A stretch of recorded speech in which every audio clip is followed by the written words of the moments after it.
right, so now we finally start getting into things I'm passionate about, and that's helping you guys lower your overhead and maximize profits. I know you're tired of hearing me say this. But the next section we're going to talk about is basic marketing materials, your business cards, yard signs, shirts, things like that that most people associate with starting a business with. I'm going to show you ways to save money on this and again, maximize your profits. Now, probably the number one thing people think about right off the bat is I need to get some business cards. Well, that's great. I do feel like business cards are something that everybody has to have, especially when you start a business. Even if we are moving, to an online thing. One of the things I will tell you when you hand people a business card is ask them just go ahead and snap a photo of your business card. When you hand it to them, be like, hey, do you mind go ahead and snapping a photo or saving your contact in their phone? When they save the contact in your phone, make sure they put roofing in your contact, because then when they go to search, they can always remember, oh, if I just put in roofing, you're going to pop up. But a business card is great to have. There's going to be times where you need them. People still exchange business cards. The problem is they get lost a lot. So when it comes to ordering business cards, I feel like when you do your business card and you design it, first off, we haven't talked about logos yet. We will in a little bit, but make sure your logo's on it. Make sure your name's spelled correctly, and then give a few really common things, and that's a call to action. So make sure they have your email or your office number or your cell phone, however you want people to contact you. And now remember, once you put it on there, if you put your cell phone number on there and people call you 3 years from now because something's going on and they want some help, just know they're going to call you for that amount of time. So if you don't have an office phone and all that stuff yet, it's no big deal. You can put your cell phone on. Just know that you may get calls years down the road. I still get calls from people who have found my business cards over the years that, want a new roof, even if we don't do, that type of service for them anymore. So just something to keep in mind. So you want to have call to actions, your name, business name, and then of course areas you operate. So let it know on the business cards if you operate in certain areas. I know that changes. You can update your business cards later, but that needs to be on there now. And let me think, anything else you need to have on your business card? I think that's it. So that's going to give you everything that you need to have a successful business card. Now, I do recommend getting a little bit nicer business cards than just the standard ones. And I'm going to talk a little bit about how to maybe get these for free here in just a second. But I think getting some business cards that make you stand out over time is something that can help. Now, the next thing I'm going to talk about is if you're planning on doing residential roofing, is yard signs. Okay, so if people are doing residential roofing, you have to have yard signs. Yard signs, similar to business cards, needs to be relatively basic, but just has your capabilities on there.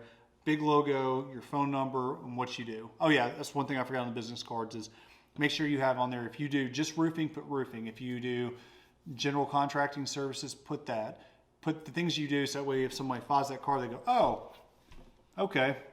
Jorge Gonzalez also does siding. He also does painting. He also does this. Or you can put general contracting services, whatever. But the point is they'll know you for something outside of just roofing, and they'll maybe call you about some other services.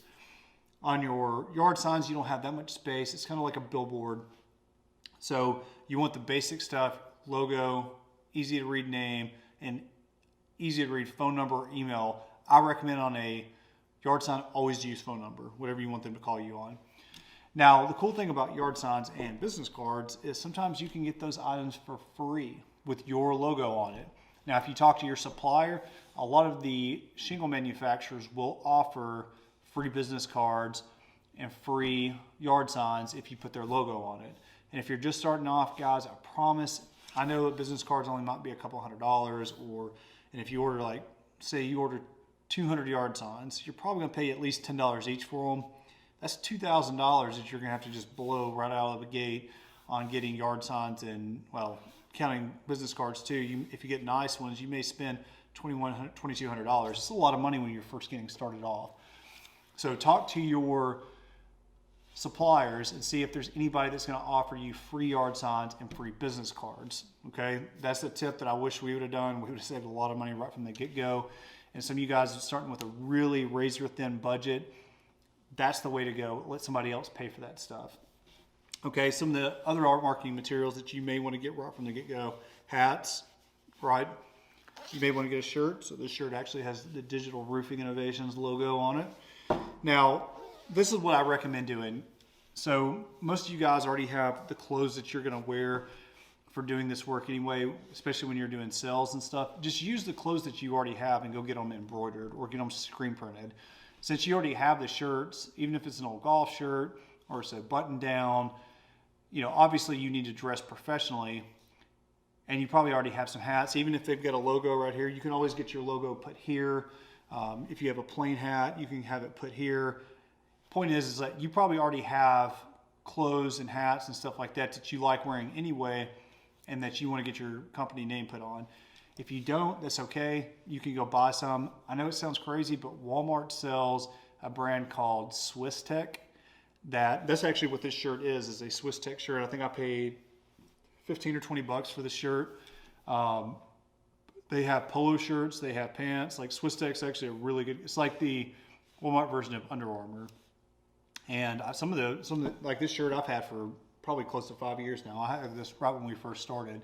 So their gear is actually pretty good. The point is that don't go crazy going out and spending all your money right when you first get started on these basic marketing materials, okay? Use your own stuff, take them to an embroidery shop or a screen printing shop and have them put your logos on you, and that's gonna save you hundreds, if not thousands of dollars. I would even do that if you're planning on hiring a staff, do the same thing, maybe offer to pay to get it put on, because you can get, I think I paid $8 for this embroidery on my shirt, and I got a few other other golf shirts. I got my logo put on them. But that's going to save you a ton of money from you going out and spending this money buying new shirts and all this stuff, because you can drop $1,000 really quick, especially if you're having to buy from employees too. So again, get somebody else to pay for your basic yard signs and business cards. You can always buy better ones later. You know, when it comes to your apparel and stuff like that, use the stuff you already have as long as it's pretty good. If it's not, you want to get a brand that you think will work. I'm telling you, Swiss Tech, it's cheap, and it's going to look good, and you don't have to, you know, spend an arm and a leg for it.